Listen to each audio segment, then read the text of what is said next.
Bienvenue dans le rendez-vous de l'actualité. Merci d'être avec nous. Voici les titres. En Côte d'Ivoire, le grand jour aujourd'hui pour Alassane Ouattara. En effet, le président de la République a prêté serment au palais présidentiel dans la commune du Plateau devant un parterre de personnalités. Cette cérémonie ouvre ainsi son premier mandat de la Troisième République. Cérémonie de prestation de serment aujourd'hui du président de la République de Côte d'Ivoire. Alassane Ouattara a reçu et porté au cou un bijou symbolique, le grand collier que nous allons découvrir ou redécouvrir dans ce journal. Bonjour à tous. Le président de la République de Côte d'Ivoire, Alassane Ouattara, a donc prêté serment aujourd'hui, ouvrant ainsi son premier mandat de la Troisième République. La cérémonie s'est déroulée au palais présidentiel dans la commune du Plateau, devant les membres du Conseil constitutionnel. À noter que plusieurs chefs d'État et de gouvernement ont assisté à la cérémonie d'investiture du chef de l'État ivoirien, Alassane Ouattara. Je vous propose de suivre à présent le premier discours du président de la République de Côte d'Ivoire, Alassane Ouattara, lors de la cérémonie d'investiture qui s'est déroulée aujourd'hui au palais présidentiel dans la commune du Plateau. Le peuple de Côte d'Ivoire a fait un choix. Au-delà de ma personne, les Ivoiriens, dans leur grande majorité, ont fait le choix de la démocratie, le choix de la paix, le choix de la stabilité. Ils ont fait ce choix en dépit de toutes les entraves à l'expression de leur liberté et de leur droit de vote. Ils ont démontré que les urnes doivent rester l'ultime recours pour décider de l'avenir de notre nation. C'est pourquoi je suis animé aujourd'hui d'un sentiment de fierté et de reconnaissance pour la confiance qui m'a été renouvelée. Je salue tous les électeurs qui ont accompli leur devoir civique, malgré les obstacles auxquels ils ont eu à faire face. Je tiens à remercier tout particulièrement mes concitoyens qui ont porté leur choix sur ma personne afin de poursuivre notre marche vers une Côte d'Ivoire plus prospère et plus solidaire. Je veux remercier également toutes les personnalités et toutes les personnes qui ont travaillé à rendre possible cette élection. Je pense notamment au gouvernement dirigé par le dynamique Premier ministre Ahmed Bakayoko et à toutes les institutions de la République qui ont assumé leur rôle avec responsabilité. À cet instant de mon adresse, j'ai une pensée toute particulière pour celui que j'aurais tant souhaité voir à ma place aujourd'hui. Oui, mon fils, fait le Premier ministre Amadou Gon Coulibaly, candidat désigné le 12 mars 2020 par le RHDP pour l'élection présidentielle du 31 octobre 2020. Merci, maman Fatoumata Amadou Gon, d'être parmi nous aujourd'hui. J'ai également une pensée pour mon jeune frère, fait le ministre de l'Administration du Territoire et de la Décentralisation, M. Sidiki Diakité, un grand serviteur de l'État.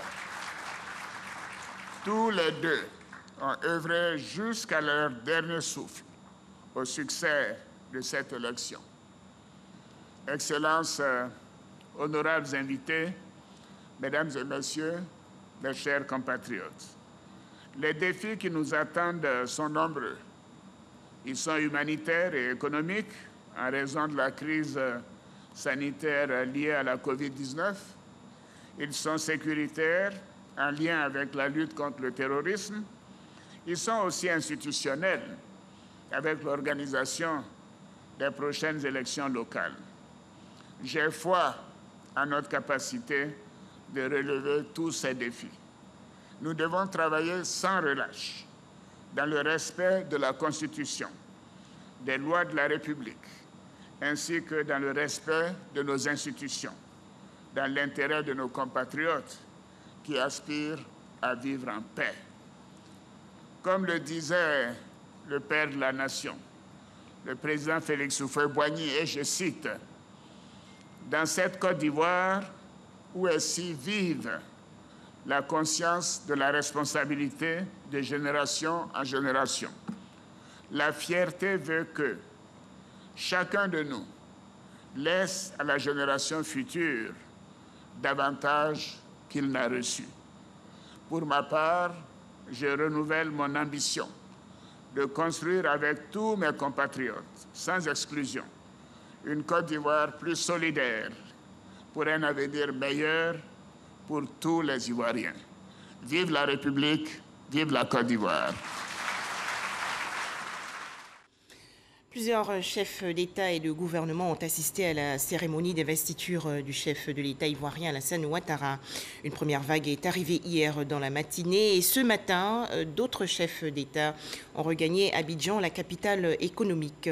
Il s'agit de Saleh Work Zouédé, le président de la République d'Éthiopie, Faure Gnassingbé, le président du Togo, Ba Ndao, le président du Mali, Macky Sall, le président sénégalais, Julius Maada Bio, le président de la Sierra Leone, George Weah, le président du Libéria, Mahamadou Issoufou, le chef d'État nigérien, et Patrice Talon, le président béninois. Ces personnalités ont toutes été reçues par le Premier ministre ivoirien Ahmed Bakayoko.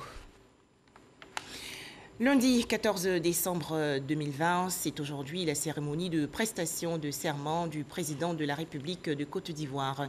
Alassane Ouattara a reçu et porté au cou le grand collier. Ce bijou en or comporte 16 maillons représentant les grandes activités de la nation. Les explications de Abdoulaye Koné.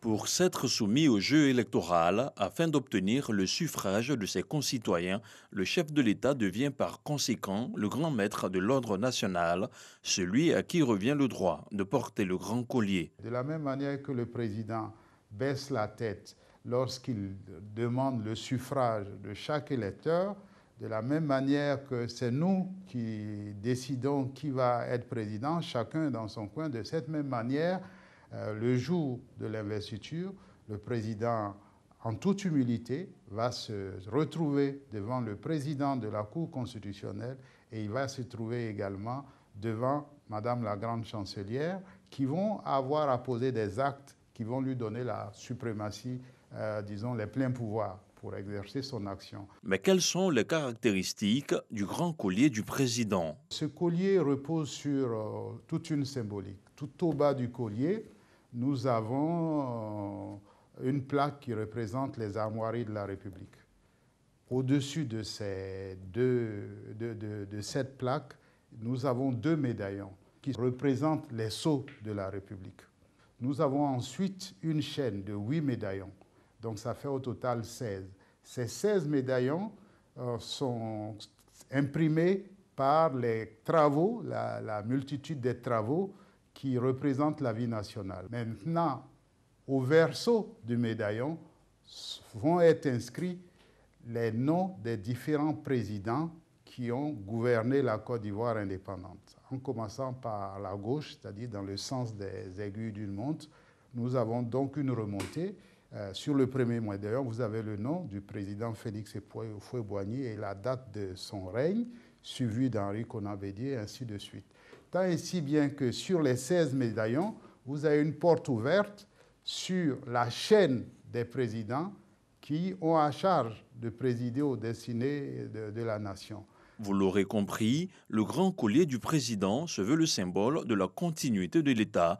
Il n'existe d'ailleurs qu'en un seul exemplaire et demeure une attribution de la Grande Chancellerie. C'est la Grande Chancellerie qui en est la gardienne. À la fin d'un règne, on va nous le donner pour qu'on aille faire incruster la durée du règne Et parce que c'est vraiment la question de la continuité qui prime dans cela. En conclusion, le grand collier est fait d'or et de vermeil et peut peser jusqu'à 900 grammes. Il n'est pas seulement un objet de décoration, mieux, il récapitule les noms de tous les présidents qui ont servi la Côte d'Ivoire en ayant donné le meilleur d'eux-mêmes et quelle que soit leur obédience. Voilà, premier mandat de la Troisième République aujourd'hui pour le chef de l'État Alassane Ouattara. À noter que les populations de leur côté attendent beaucoup de ce mandat. Elles sont au micro de Alexis Ouedraogo. Il est le vainqueur de la présidentielle d'octobre 2020. Alassane Ouattara rempile pour un nouveau mandat à la tête du pays, le tout premier de la Troisième République.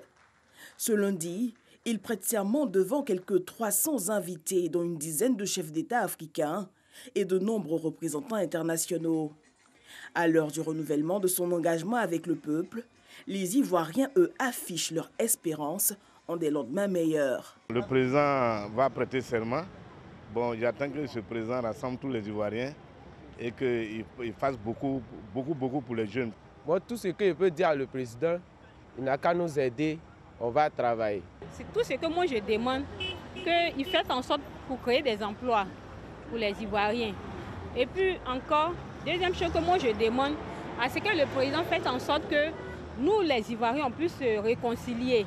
Réconciliation nationale, redistribution des richesses avec plus d'opportunités d'emploi pour une jeunesse qui veut de plus en plus porter sa pierre à l'édifice. Personnellement, en tant que jeune, la première des choses que je souhaite pour ce mandat, c'est que le président puisse travailler véritablement à la réconciliation entre les Ivoiriens et aussi surtout une inclusion véritable des femmes et des jeunes dans les instances de décision et également aussi au niveau des élections législatives à venir. Ce lundi 14 décembre 2020, Alassane Ouattara prête serment. Dans sa vision déjà affichée pour ce mandat, une réponse aux espérances des Ivoiriens, celle d'une Côte d'Ivoire plus solidaire pour un bonheur partagé. Voilà donc pour l'essentiel de la prestation de serment aujourd'hui du président de la République de Côte d'Ivoire, Alassane Ouattara. Un tout autre sujet à présent avec les travaux d'élargissement du boulevard de Marseille. Le président de la Banque ouest-africaine de développement, Serge Écué, a visité il y a quelques jours le chantier. Le point dans ce reportage de Lanciné Bakayoko. D'une longueur totale de 13 km, l'aménagement du boulevard de Marseille que le président de la BOAD est allé visiter concerne l'élargissement du tronçon Pont-Houphouët-Boigny Nouvelle Pergola, les rues Thomas Edison et Pierre-Marie Curie, le renforcement de la voie existante vers le boulevard Valéry Giscard d'Estaing, ainsi que la construction d'une route neuve longeant la lagune Ébrié jusqu'au rond-point d'Aquaba. Plus que le taux de réalisation de 92%, c'est le savoir-faire des ingénieurs ivoiriens qui est frappant. Ce qui m'a particulièrement intéressé aujourd'hui, c'est de voir la qualité des ouvrages. Les préoccupations qui sont intégrées sont tout à fait exceptionnelles. Les préoccupations d'aménagement de la ville. Vous savez, la route, c'est une chose, l'aménagement de la ville, c'est cela qui est fondamental. La qualité de l'ouvrage, la vision de l'évolution de la ville. Et le fait, qu'on le veuille ou non, vous savez, quand vous améliorez les infrastructures, vous enrichissez les populations. Enrichir les populations, c'est toujours bien pour la fiscalité de l'État. Ce boulevard réhabilité va désengorger le VGE en créant une alternative permettant d'améliorer les conditions de circulation des usagers dans la partie sud-est de la ville d'Abidjan et particulièrement dans les communes de Marcory et de Trècheville.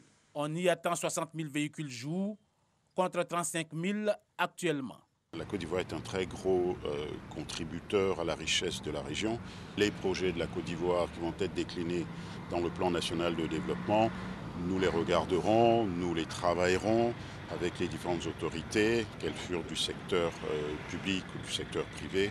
Nous allons continuer notre travail, c'est tout à fait naturel. La réhabilitation et l'élargissement du boulevard de Marseille ont été lancés le 27 octobre 2017 par l'ancien Premier ministre Amadou Gon Coulibaly. Le coût global de ces travaux s'élève à 50 milliards de francs CFA, dont un prêt de 32 milliards de la Banque ouest-africaine de développement. Dans l'actualité nationale également, la pose de la première pierre du centre des impôts de Boundiali dans la région nord du pays. Cérémonie en présence de la ministre de la Solidarité, de la Cohésion sociale et de la lutte contre la pauvreté, Maria Toukoné. Les travaux de construction de cette structure sont estimés à 300 millions de francs CFA. Les précisions de Ami Sissoko. C'est un bâtiment totalement moderne, avec une architecture donc, qui est caractérisée par des matériaux comme le vitrage et le béton. C'est parti pour les travaux de construction du premier centre des impôts de Boundiali. C'est la maire de cette commune, Maria Toukoné, par ailleurs ministre de la Solidarité, de la Cohésion sociale et de la lutte contre la pauvreté, qui a procédé à la pose de sa première pierre. À ses côtés, le préfet de région de la Bagoué, Georges Gombagui, les représentants de la Direction générale des impôts et les chefs coutumiers. Prévus sur le site les services d'assiette, des recettes fiscales des impôts et du cadastre. Ce centre des impôts couvrira les départements de Boundiali et de Kouto. Chers parents, je voudrais vous inviter à payer vos impôts pour permettre à l'État, en général, et à la commune de Boundiali en particulier, de se développer davantage. D'une superficie de 2500 m², le site retenu pour le centre des impôts de Boundiali est situé au quartier Aïdara, non loin du Grand Marché. Ce centre assurera un cadre de travail approprié aux agents et une meilleure visibilité dans la collecte des impôts. En facilitant la collecte de l'impôt, c'est surtout donner les ressources nécessaires à l'État et aux collectivités locales, notamment les communes, pour mieux satisfaire les besoins des populations en termes d'infrastructures et d'amélioration des conditions de vie. Payer l'impôt, c'est participer à la chaîne de solidarité qui contribue au mieux-être de tous. 12 mois suffiront pour livrer le centre des impôts de Boundiali. Le coût de réalisation est estimé à 300 millions de francs CFA, a indiqué l'architecte commis aux travaux. Toujours en Côte d'Ivoire, elles ont été faites commandeurs de l'Ordre du Mérite. 10 personnalités exerçant dans le secteur de l'économie numérique et de la Poste ont reçu récemment une distinction. Cérémonie en présence du président du Conseil constitutionnel, Mamadou Koné. Les explications de Cheikh Koné. Mise en veilleuse depuis plus de 20 ans, les décorations dans le domaine de l'économie numérique et de la Poste reprennent de plus belle, au grand bonheur des acteurs du secteur. C'est certes la reconnaissance du travail abattu pendant toutes ces longues années, pendant cette décennie passée dans le secteur des télécommunications, mais aussi c'est pour nous une invitation à faire encore plus. Elles sont au total 10 personnalités à être faites, commandeurs de l'Ordre du Mérite, de l'économie numérique et de la Poste. Une étape qui vient honorer la cohérence de leur service à travers des faits remarquables, reconnus par la nation. À la jeune génération, je demande de travailler, d'aimer son travail. Vous savez, notre secteur, celui des télécommunications TIC et de la Poste, c'est vraiment un secteur qui évolue très vite. Donc, il faut s'adapter et il faut être assidu dans l'apprentissage. C'est au bout de l'effort qu'on a le mérite. Et pour mériter, il faut que cette jeune génération se mette vraiment au travail. C'est important. Koné Mamadou, président du Conseil constitutionnel et par ailleurs président de la cérémonie, a exprimé sa joie de relancer un ordre qui compte parmi les tout premiers du pays. Entre 1960 et aujourd'hui, le nombre des ordres nationaux a peu évolué. De 15, nous en sommes à 16. En revanche, plusieurs ordres ministériels ont sollicité la reformulation de leur intitulé pour mieux épouser le contexte technique et technologique généré par les mutations historiques qui ont accompagné la transition du XXe au XXIe siècle sous l'égide de la globalisation. Cette cérémonie de décoration des membres du Conseil de l'Ordre du Mérite permettra de réactiver et de relancer le processus de distinction dans le secteur de l'économie numérique et de la Poste. Des réflexions sur le marché national du bois. Le ministère des Eaux et Forêts a organisé récemment des échanges avec ses partenaires techniques et financiers. Cette rencontre s'est déroulée dans la commune de Cocody. Astou Touré. Les études menées par le Centre international pour la recherche forestière, CIFOR, sur le marché national du bois ont permis de mettre en évidence l'importance de la consommation nationale annuelle en bois et produits dérivés dont la majeure partie provient des sources non autorisées. Pour juguler ce fléau et réguler l'achat du bois en Côte d'Ivoire, secteur privé, société civile, la Chambre des rois et chefs traditionnels et le ministère des Eaux et Forêts se sont réunis pour élaborer la politique nationale du bois. Une rencontre qui a pour objectif de présenter les résultats. La Côte d'Ivoire, dans le cadre du processus d'accord de partenariat volontaire, a décidé d'inclure le marché national du bois dans son champ d'application. Et donc, depuis ce moment, nous avons entamé un certain nombre de réformes pour que cette inclusion soit totale et pleine. Et donc, ce projet dont nous avons bénéficié nous a permis de nous appesantir ici un aspect important. Il s'agit des marchés publics pour la réalisation desquels l'usage du bois est nécessaire. Et donc, il fallait d'abord avoir des données chiffrées pour mieux comprendre quelle est la proportion de bois qui sont utilisés dans nos marchés publics. Et ce projet également nous a permis de faire des propositions en termes d'une politique publique d'achat de bois et d'échanger avec les différents acteurs sur la nécessité de mettre en place une telle approche. La directrice générale de la forêt et de la faune a présidé cette rencontre. Elle en situe l'enjeu. Il y a une étude qui a été menée pour voir un peu comment nous pouvons, disons, élargir le marché national du bois de sorte qu'il ne soit approvisionné qu'en bois légal. Vous savez, avec l'adoption de la politique de préservation, de réhabilitation et d'extension des forêts, aujourd'hui, il est plus qu'urgent que toutes les parties prenantes et tous les acteurs en Côte d'Ivoire puissent être assurés d'agir dans la légalité. L'atelier de restitution des résultats du projet sur la régulation du bois en Côte d'Ivoire a réuni plus de 80 personnes. Bouaké, dans la région centre du pays, a accueilli il y a quelques jours la cérémonie solennelle de rentrée judiciaire de sa cour d'appel. À noter également l'installation de nouveaux magistrats affectés à la cour d'appel et au parquet général de Bouaké. Les détails, Charles Tatou de RTI Bouaké. Considéré comme un arbitre social, l'institution judiciaire telle la Cour d'appel mérite des actions qui visent à faire sa promotion. Pour les premiers responsables de la Cour d'appel de Bouaké, la cérémonie du jour s'inscrit dans cette dynamique afin de la préserver surtout et la faire connaître davantage à tous les citoyens. Au cours de cette rentrée solennelle qui marque donc la reprise des activités au titre de l'année 2020-2021, deux nouveaux magistrats ont vu leur installation à la Cour d'appel, un conseiller et un avocat général. Outre ces deux promus, 3 autres magistrats nouvellement nommés ont prêté serment, affectés dans les tribunaux de section du ressort de la Cour d'appel de Bouaké, à savoir Toumoudi, Korogo et Odiéné.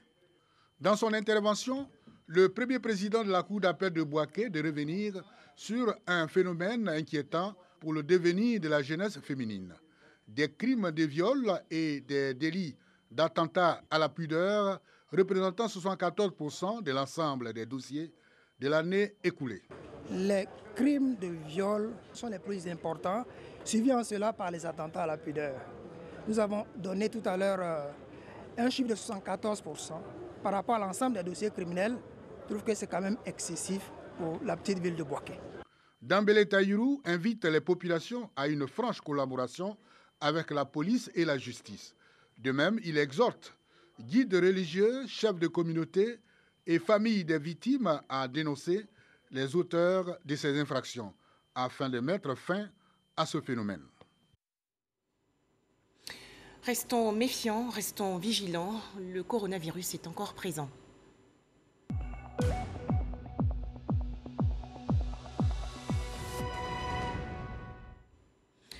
« 41 nouveaux cas de maladie à coronavirus ont été enregistrés hier en Côte d'Ivoire par le ministère de la Santé et de l'Hygiène publique. Le pays compte actuellement 21 680 cas confirmés de coronavirus, 21 298 personnes guéries, 133 décès et 249 cas actifs. Toujours au chapitre santé, la publication des résultats du projet Leadership, Management et Gouvernance. Ce programme, lancé en 2011 dans plusieurs régions du pays, veut renforcer les capacités de leadership et de gestion du personnel soignant des établissements sanitaires. Les précisions de Walter Amadou. Ces exposés faits par les directeurs de différents secteurs de la santé et des coordonnateurs de programmes présentent les acquis du projet Leadership, Management et Gouvernance LMG qui prend officiellement fin cette année. Financé par l'Agence américaine pour le développement international et exécuté par l'organisation MSH, ce projet a été entamé en 2011. Il a permis de renforcer les systèmes de santé pour offrir des services plus adaptés. C'est fait par un travail en équipe et toutes les composantes du système sont impliquées et sont engagés au même niveau, du directeur au technicien, au personnel administratif. Donc l'idée, c'est vraiment comment accompagner le ministère pour qu'il puisse, en tant qu'équipe, servir la population, être à la disposition de la population et améliorer les indicateurs de santé. Autorités administratives et sanitaires concernées par ce projet, des partenaires techniques et financiers ont approuvé les résultats du projet LMG. Au nom du ministre de la Santé et de l'Hygiène publique, Eugène Aka Awele, le directeur général de la Santé s'est félicité de la confiance du bailleur faite à la Côte d'Ivoire. Ces efforts viennent appuyer ainsi ceux consentis par le gouvernement pour le bien-être des populations. Le ministre de la Santé et de l'Hygiène publique a toujours insisté sur la redevabilité. Et le projet LD+, nous enseigne cette redevabilité. Mais tout cela pour le bonheur des populations ivoiriennes. Et le projet est terminé, certes, mais les activités d'LD+, est une manière de voir et de réfléchir et de travailler. Donc, toutes les structures qui ont bénéficié vont continuer à travailler sans le projet.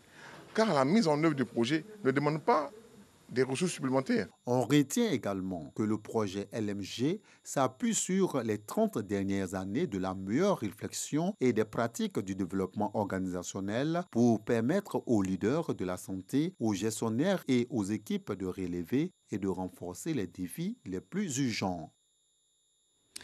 Autre actualité nationale, la célébration du 29e anniversaire de Fréquence 2, station de radio de votre serviteur, le groupe RTI. Les festivités se sont déroulées dans la commune de Koumassi. Fait marquant, les amoureux de Fréquence 2 ont participé à une séance de fitness. Objectif, préserver la santé et le corps. Retrouvons Walter Amadou. Ce fitness est un prétexte de convivialité voulu par la direction de Fréquence 2 qui souhaite se rapprocher davantage des auditeurs. Tenu au centre Agora à Koumassi, ce fitness est un pan du programme de célébration des 29 années d'existence de Fréquence 2, une station de radio du groupe RTI.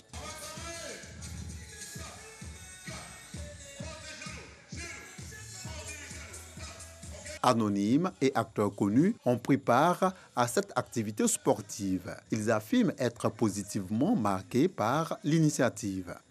Je trouve que c'est une super initiative, cette activité sportive de Fréquence 2. Ça renforce les liens, ça permet aussi à chacun de rester en bonne santé. La population de Koumassi est sortie nombreuse.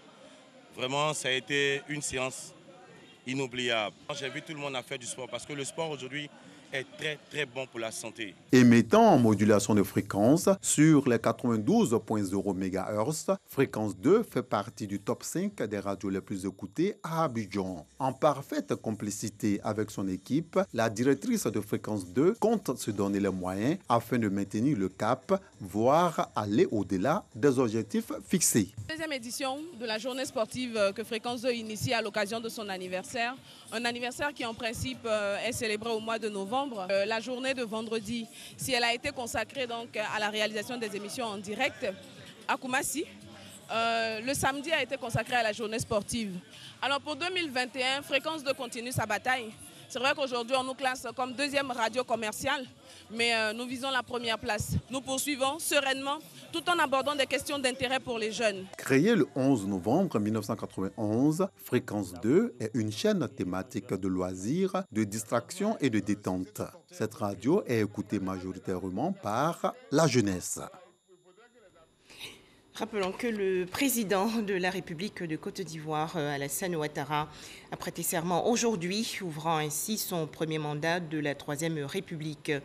Cette cérémonie s'est déroulée au palais présidentiel dans la commune du Plateau, devant les membres du Conseil constitutionnel. Plusieurs chefs d'État et de gouvernement ont assisté à la cérémonie d'investiture du chef de l'État ivoirien, Alassane Ouattara. Voilà, merci de nous avoir suivis.